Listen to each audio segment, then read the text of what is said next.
आपण पाहत आहात RK न्यूज, बातमी तुमची, आवाज आमचा।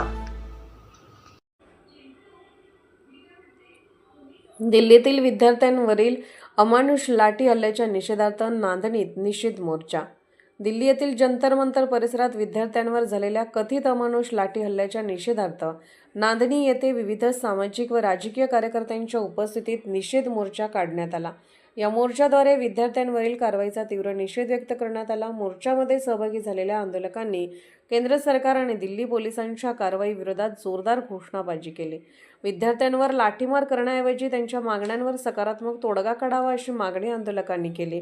यावेळी उपस्थित वक्त्यांनी सांगितले की लोकशाही व्यवस्थेमध्ये आंदोलन करणे हा प्रत्येक नागरिकाचा घटनात्मक अधिकार आहे। विद्यार्थ्यांनी शांततामय मार्गाने आंदोलन सुरू असताना त्यांच्यावर करण्यात आलेली कारवाई ही निषेधार्ह असून या घटनेची निष्पक्ष चौकशी करून जबाबदार अधिकाऱ्यांवर कठोर कारवाई करावी। मोर्चा नांदणीतील प्रमुख मार्गावरून काढण्यात आला। भविष्यात अशी घटना घडू नये यासाठी सरकारने ठोस भूमिका घ्यावी अशी मागणीही यावेळी करण्यात आली। मोर्चात विविध पक्षाचे पदाधिकारी, सामाजिक कार्यकर्ते, विद्यार्थी, युवक तसेच नागरिक मोठ्या संख्येने सहभागी झाले।